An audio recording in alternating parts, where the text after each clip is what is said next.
Bismillahirrahmanirrahim. Allahumma sholli ala sayyidina Muhammad wa ala alihi wa sahbihi ajma'in. Amma ba'du.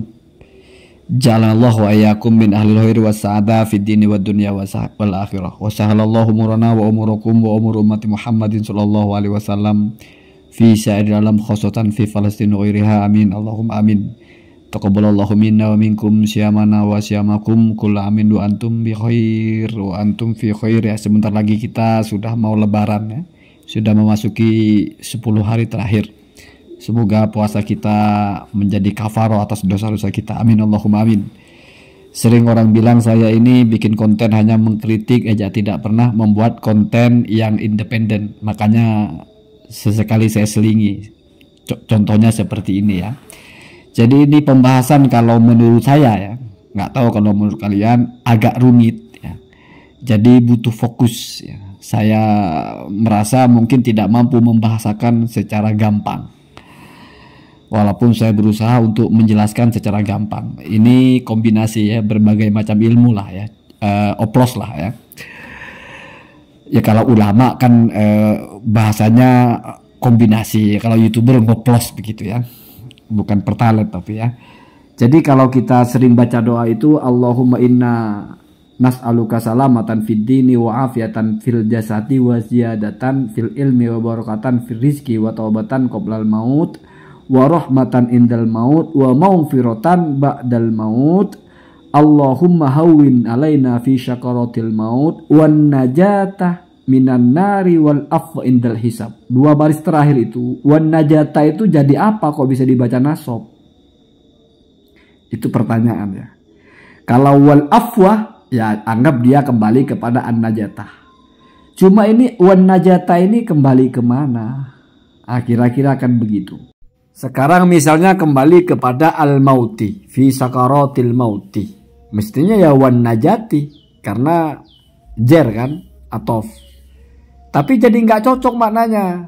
Ya Allah ringankan saya di dalam sakaratul maut dan kepada pembebasan dari api. Wah, nggak cocok itu. Ini cocoknya adalah sepaket dengan salamatan fiddin itu di atas, afiatan fil jasad. Jadi menjadi matlubnya, menjadi mas'ulnya, menjadi yang diminta. Itu baru cocok. Nah, setelah kita sudah memahami kalau itu cocok ya, perhatikan ya, ini masih belum masuk kepada poin intinya ya. Saya mau bicara tentang jumlah i'tiradiyah, tapi kita bicara nahunya dulu.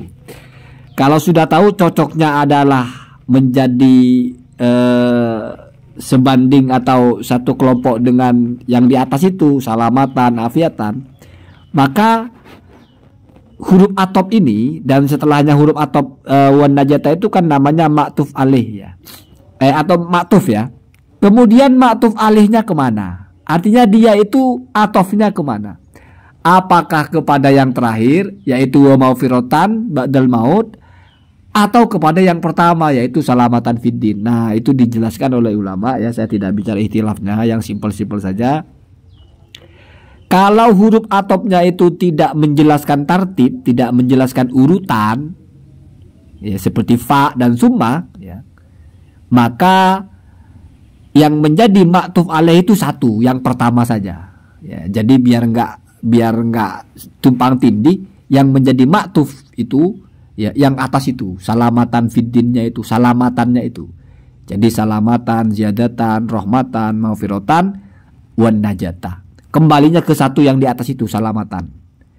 Ya kenapa? Karena ini kan intinya jenisnya sama-sama yang diminta, maka satu saja yang diikuti, begitu. Lain halnya misalnya huruf atofnya itu bukan waw, tapi fa atau summa yang menunjukkan makna urutan. Contohnya ja'a maman famimin summa mukidi ya. Datang maman, kemudian mimin, kemudian mukidi. Maka mukidi itu atof kepada mimin, mimin atof kepada maman, begitu. Kemudian kalau diperhatikan di sini ya, antara wan najatah, ya, kita sepakat atofnya kepada salamatan ya. Itu dipisah oleh Allahumma hawwin alaina fi sakaratil maut. Jadi ada narasi yang memisah dua susunan yang terikat. atau dua tarkib yang terikat itu disebut jumlah i'tirodiyah atau jumlah mu'taridoh. Jadi satu narasi, ya saya tidak perlu bacakan teorinya ya. Saya sudah baca-baca, saya sarikan ya, biar agak simpel. Jadi jumlah mu'taridoh itu adalah narasi yang ada di tengah-tengah susunan kalimat, di mana susunan kalimat itu terikat, antara mubtada dan khobarnya dipisah, antara sifat dan mausufnya dipisah dengan satu jumlah, bahkan antara fi'il dan fa'ilnya dipisah. Dan di Al-Quran banyak seperti itu. Ya nanti sebelahnya itu masuk kepada bahasan dalam Al-Quran seperti apa. Bahkan i'tirad dengan i'tirad gabung, sama-sama i'tirad ya. Nah, itu baru agak rumit ya. Jadi gampangnya jumlah i'tirad itu adalah jumlah yang diletakkan di antara dua kalimat yang punya keterikatan. Mubtada khobar misalnya dipisah itu ya. Di mana dipasang atau tidak dipasang itu sama saja maknanya, cuma lebih indah kalau dipasang. Kalau bahasa Indonesia begini, contoh-contoh saya mau bahasakan sederhana sekali. Contoh kalau bahasa Indonesia ya. Saya ini kalau kamu tahu adalah petani. Nah, bahasa kalau kamu tahu itu kan tidak ada hubungannya dengan apa yang ingin saya sampaikan. Yang ingin saya sampaikan adalah saya petani. Seandainya kalau kamu tahunya dibuang, ya selesai masalah. Saya ini petani, selesai. Saya ini mubtada, petani adalah khabar. Ini sesungguhnya saya, lau ta'lam, seandainya kamu tahu ya, lau ta'lamu fallahun, petani. Bukan lora, bukan gus ya. Sesungguhnya saya ini kalau kamu tahu ya, saya ya petani. Jadi antara mubtada dan khabarnya dibuang. Atau misalnya antara atof, maktub dan maktub alaih. Matal musi'uh ghafarallahu dunubahu wal muhsinu. Telah mati orang yang berbuat buruk, ada di situ Allahumma ghfir lahu ya, atau ghafarallahu lahu, semoga Allah mengampuninya.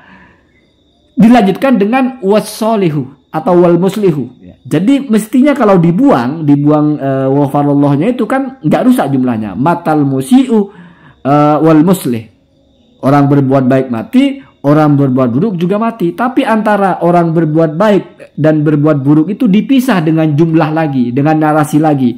Itu namanya i'tirodiyah. Kalau dalam Al-Quran Pak, ada yang haliyah, ada yang i'tirodiyah. Ada yang boleh haliyah, boleh i'tirodiyah. Artinya ulama beda-beda. Ada yang mengatakan ini i'tirodiyah, ini haliyah. Mungkin belum pas ya. Masih belum nyambung. Tapi yang jelas kalau cuma menjawab pertanyaan kenapa dibaca wan najata, ya karena itu dia atofnya bukan kepada sakaratil maut. Dia atofnya kepada kalimat yang jatuh setelah inna nas'aluka. Jadi menjadi objek yang diminta. Jadi dia itu sekelas dengan maufirotan ba'dal maut, qoblal maut, rahmatan indal maut, ziyadatan fil ilmi, barokatan fil rizki, salamatan fid dini, afiatan fil jasad. Jadi itu masuk kepada objek yang diminta dengan narasi nas'aluka. Cuma dia itu dipisah dengan narasi Allahumma hawwin alaina fi syakaratil maut. Maka Allahumma hawwin alaina fi syakaratil maut itu namanya jumlah mu'taridoh. Jumlah mu'taridoh itu memang isinya adalah tolab. Biasanya begitu ya. Jadi bukan khobari, bukan cerita, bukan menjelaskan sebuah berita, tetapi ya bisa menjadi pengandaian, bisa menjadi doa. Atau kalau kita baca hadis kan biasa Pak. Qala Rasulullah sallallahu alaihi wasallam innamal a'malu binniyat. Sallallahu alaihi wasallam itu kan i'tirad Pak. Itu kan nggak ada kaitannya dengan kita sedang mau menceritakan ucapan Nabi kan. Apa ucapan Nabi? Innamal a'malu binniyah. Atau misalnya kana Rasulullah sallallahu alaihi wasallam qala. Ada Rasulullah itu bersabda. Sallallahu alaihi wasallam kan doa Pak. Itu jumlah i'tirad itu ya. Jadi memisah antara kana Rasulullah sallallahu alaihi wasallam, yaitu antara Rasulnya sebagai mubtada dipisah dengan khobarnya, yaitu jumlah qolah dan fa'ilnya itu, atau qoilan atau qoiman, atau misalnya kana Zaidun apa ya, kita kasih dengan doa ya, ahsanallahu balahu qoiman. Ada Zaid itu semoga Allah memperbaiki keadaannya. Qoiman adalah berdiri. Jadi antara Zaid sebagai mubtada dengan qoiman sebagai khobarnya dipisah oleh jumlah. Itu ya. Saya kira sudah paham. Itu namanya jumlah i'tirodiyah. Bahasa kita juga sering begitu. Saya ini eh, kalau kamu ngerti ya, kalau kamu paham misalnya gitu ya. Ya saya ini ya begitu gitu. Jadi saya ini begitu itu kan ada keterkaitan Pak. Entah mubtada entah khobar tapi dipisah dengan narasi yang lain gitu ya. Makanya ingat cirinya.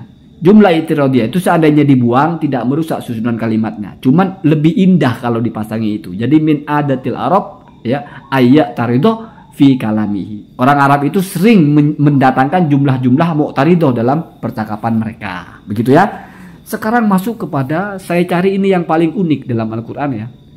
Ya walaupun tidak pasti ini yang paling unik. Tapi ini setidaknya yang jumlah mu'taridoh plus jumlah mu'taridoh. Double ya. Jadi dua narasi yang sama-sama mu'taridoh. Nah. Ini dalam yang sebelah itu ya. Yang agak besar itu. Ini dalam surah. Saya kalau bikin konten tuh nggak pakai skrip ya. Jadi mungkin kacau. Saya pemalas ya. Saya baca terus setelah itu saya bicarakan aja secara langsung ya. Makanya saya suka sekali kalau kamu mengkritik saya itu kalau saya salah-salah itu ya. Nanti kalau saya perhatikan memang salah saya ralat ya. Orang dikritik orang itu enak Pak ya. Kita diselamatkan dari menyesatkan ya. Jadi itu dalam surah Al-Waqiah. Fala uqsimu bimawaqi'in nujum. Fala nya di situ beda-beda. Ada yang mengatakan itu la zaidah. Jadi nggak dimaknai. Jadi maksudnya adalah fa'uksimu ya. Maka aku bersumpah. Nah, ini kan firman Allah ya. Jadi, ada yang mengatakan la itu adalah la nafi, tetapi ada jumlah yang dibuang, yang ditakdir. Falasihata fi qaulil kufar, maka tidak benar atau tidak ada kebenaran dalam ucapan orang kafir itu uksimu. Kemudian Allah mengatakan aku bersumpah ya. Boleh namanya tafsir ya. Tapi kadang-kadang la itu memang zaidah la itu dipakai oleh orang-orang Arab dalam bersumpah. La wallahi. Jadi la-nya di situ bukan menolak. La yang tidak ada makna, bukan la nafi. Sudah biasa mereka. La wallahi la abika atau la wallahi atau la wa abika la tallahi la pokoknya sebelum sumpahnya itu ada kata-kata la. Nah, itu sudah tradisi orang Arab. Makanya Al-Qur'an itu kan ditulis berdasarkan dialek bahasa Arab, Pak. Jadi kamu cari dalam syair ya, syairnya siapa gitu ada. Bagaimana la itu cuman saya pemalas, mestinya kan setiap saya ngomong itu saya tunjukkan kitabnya ini, tulisannya nggak apa-apa lah ya. YouTuber saja bukan presentasi profesional ya, bukan presenter profesional ya. Jadi kamu kalau temukan dalam naskah-naskah syair Arab itu sering ada sumpah itu ya, ada la-nya. La wa abika. Bukan tidak itu. Maksud langsung diartikan demi bapakmu wa abika gitu ya. Sekarang masuk kepada poinnya. Fala uqsimu bimauqi'in nujum. Jadi tadi sudah kita bilang la-nya kita anggap bukan la nafi ya. Aku bersumpah demi tempatnya bintang ya, entah tempat peredarannya ya, mahallu wuqu'in nujum lah, tempat adanya bintang itu atau bebas lah memaknai itu ya. Nah di sini kan Allah bersumpah. Nah dalam sumpah itu setidaknya ada 3 rukun atau ada 3 komponen yang pasti ada ya. Entah ada yang terkadang salah satunya itu dibuang, tetapi ada pada hakikatnya cuman nggak dipasang gitu ya. Apa yang 3 itu? Yang pertama adalah adatul kosamnya, alat atau huruf kosamnya. Ya kalau di sini berarti bi ya. Bimauki baknya itu bak kosam. Allah bersumpah demi tempatnya bintang kan begitu ya. Berarti sudah terdeteksi. Yang kedua adalah al-muqsam bihi. Setelah deminya lah kalau bahasa kita ya, atau apa bahasanya ya, media sumpahnya, atau atas nama apa kamu bersumpah. Itu gampangnya ya. Jadi muqsamun bihi itu adalah sumpah kamu itu berbasis apa, demi Allah. Demi itu namanya huruf qasam ya. Allah di situ sebagai muqsam bihi yang dijadikan media sumpah. Terus yang ketiga Pak, muqsam alaihi, sesuatu yang disumpahi ya. Atau jawabul kosamnya, atau materi sumpahnya. Demi Allah saya akan pergi. Demi itu berarti huruf kosam. Allah itu yang dijadikan sumpah. Berarti muqsam bihi, saya akan pergi, itu jumlah kosam. Jawabul kosam itu berarti namanya muqsam alaihi ya. Yang disumpahi lah begitu ya. Kemudian di sini fala uqsimu bimawaqi'in nujum. Di sini yang ketemu baru satu Pak. yaitu dua ya. Huruf qasam bi terus sama muqsam bihinya yaitu mawaqi'in nujum. Berarti yang kurang adalah jawabul qasam atau muqsam alaihi. Nah, kira-kira yang mana yang menjadi jawabul qasam? Kita baca selanjutnya, wa innahu laqasamun law ta'lamuna azimun. Innahu laqur'anun karimun. Saya baca patah-patah ya, nggak usah pakai tajwid ya. Karena memang per huruf ini. Jadi wa innahu laqasamun itu ternyata ya, ini adalah sudah masuk kepada jumlah muqtaridah atau jumlah i'tiradiyah. Jadi wa innahu laqasamun law ta'lamuna azim. Berapa kata itu ya? Dari mulai innahu yang saya tulis putih itu sampai azim itu terdiri dari dua konstruksi, terdiri dari dua kelompok ya. Di mana dua kelompoknya itu sama-sama i'tirad. Nah, keren kan? Sama-sama jumlah muqtaridah. Kalau kita kembalikan kepada teori awal, jumlah muqtaridah itu adalah jumlah yang membelah antara dua kalimat yang punya keterikatan, mubtada khobar. Nah, sekarang kita bedah pertama. Wa innahu laqasamun ya, dan sesungguhnya itu ya. Itu maksudnya apa? Ya, ada yang mengatakan tempatnya bintang-bintang itu, atau ada yang mengatakan sumpahnya Allah itu. Karena Allah tadi menyatakan bersumpah. Wa innahu, dan sesungguhnya sumpah itu atau sesungguhnya mauqi'un nujum itu laqasamun adalah sebuah sumpah. Di sini mestinya langsung azimun yang agung, tapi dipisah dengan lau ta'lamun. Jadi lau ta'lamun ini terpisah sendiri, dia menjadi syirat atau jumlah i'tiradiyah atau jumlah muqtaridah. Memisah antara apa? Memisah antara sifat dan mausufnya. Qasamun sebagai mausuf ya, atau man'ut ya. Azimun sebagai sifat atau na'at, dipisah. Jadi teori i'tirad itu kan boleh memisah apa saja, Pak. Pokoknya semua jumlah kecuali mudhof ilaih mungkin yang tidak bisa ya. Sifat dengan mausufnya dipisah, atof dengan maktufnya dipisah ya. Boleh. Ada di Al-Qur'an contoh-contohnya itu yang memisah antara atof, termasuk yang di doa ini. Memisah antara atof dan maktufnya, memisah antara wan najatah dengan salamatan dan seterusnya, dipisah dengan Allahumma hawwin alaina fi syakaratil maut. Nah, kemudian jadi kita deteksi dulu yang pertama yang sangat jelas sebagai jumlah i'tiradiyah adalah lau ta'lamuna, ya bahasa kita juga. Sesungguhnya itu kalau kamu tahu. Nah, sesungguhnya sumpah Allah itu kalau kamu tahu, itu sumpah yang dahsyat gitu ya. Artinya innahu, sesungguhnya sumpah itu seandainya kamu tahu, kan make sense Pak. Seandainya kamu tahu itu adalah jumlah i'tiradiyah.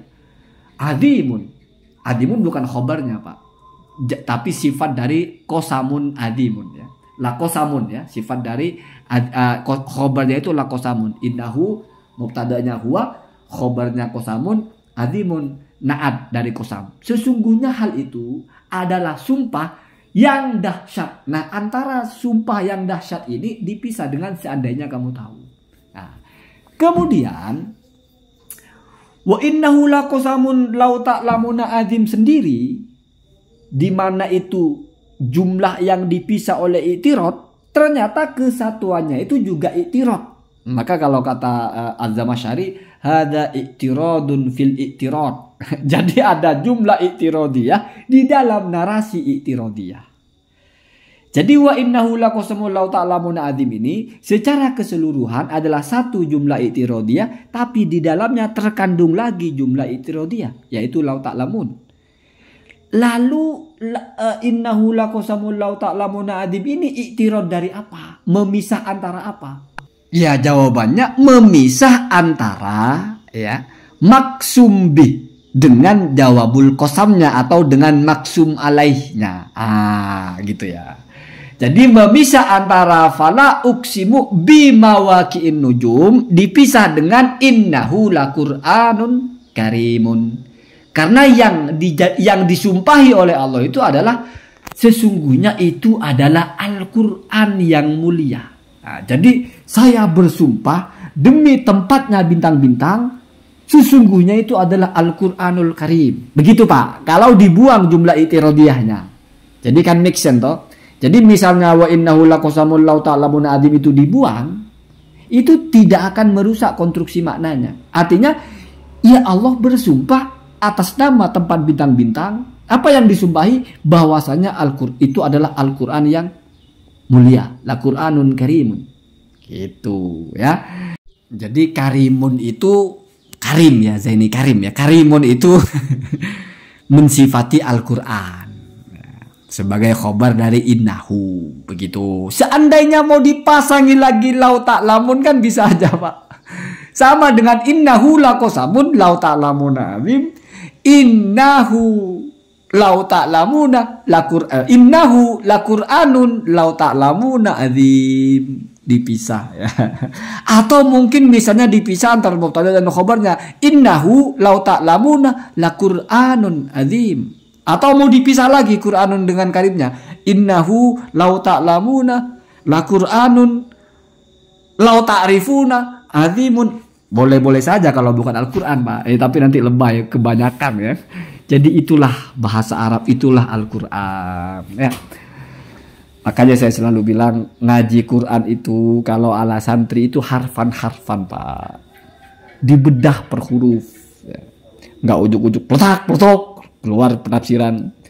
Saya nak gigi aja gerak-gerak ya, itu melecehkan Al-Quran gitu ya. Dan sudah menjadi tradisi ulama itu kalau membahas Al-Quran itu agar tidak seolah-olah klaim sepihak itu. Saya tidak mau bicara tentang sains dan sebagainya. Fokus kepada pembahasannya saja.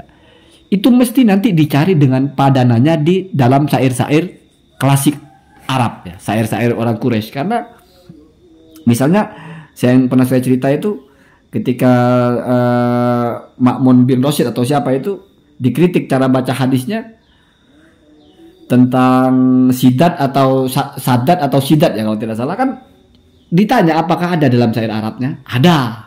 Ya begitu juga misalnya Ibnu Abbas pernah menjelaskan makna Al-Quran itu, makna kalimatnya itu dicari di dalam syair orang Arab menggunakan bahasa ini untuk tujuan makna apa. Itu Pak ya, itu. Dan ya walaupun ini bukan sebuah penafsiran atau apalah, ya walaupun saya tidak berani berpendapat seperti itu ya, karena saya bukan siapa-siapa. Cuman jangan-jangan ya, jangan-jangan bahasanya Al-Quran dijadikan sebegitu rumitnya biar orang ngerti bahwa ini nggak sembarangan untuk bisa dipahami, artinya butuh ilmu gitu. Sekarang bayangkan la itu kenapa sih pakai la kalau tujuannya bukan menafikan gitu ya. Ngapain sih la uksimu kok ada la-nya segala gitu, kan jadi bingung. Tidak tapi bersumpah, ini tidak bersumpah apa bersumpah. Bayangkan kalau orang tidak ngerti, oh aku tidak bersumpah. Kenapa? Karena la afrohu la ajlisu itu kan tidak artinya. La uksimu ya tidak bersumpah, tapi kok ini malah bersumpah. Bahkan ada zaidah di taukid katanya. Apa? Untuk mengokohkan. Kenapa? Karena ini kan sumpah Pak. Sumpah kan mau dikokohkan lagi. Ya berarti taukidnya dua. Taukid dengan huruf la itu ya. Walaupun yang lam itu yang huruf taukid itu lam biasanya ya. La Muhammad la Zaidun, sungguh Zaid ya, jadi la ya. Jadi begitu ya. Nah, innahu laqur'anun karimun. Jadi saya ulangi yang bagian ini ya. Fala uqsimu bimawaqi'in nujum itu adalah terdiri dari adatul qasam dan muqsam bihi. Jawabul qasamnya belum ada. Jawabul qasamnya adalah innahu laqur'anun karim. Antara muqsam bihi dengan muqsam alaihi atau jawabul qasam dipisah dengan wa innahu laqasamun law ta'lamuna azimun. Itu disebut jumlah i'tiradiyah yang putih itu.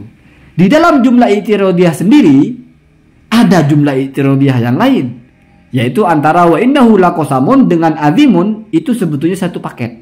Sesungguhnya itu adalah sumpah yang dahsyat. Tetapi dipisah lagi dengan law ta'lamun. Makanya ini i'tiradun fi i'tiradin.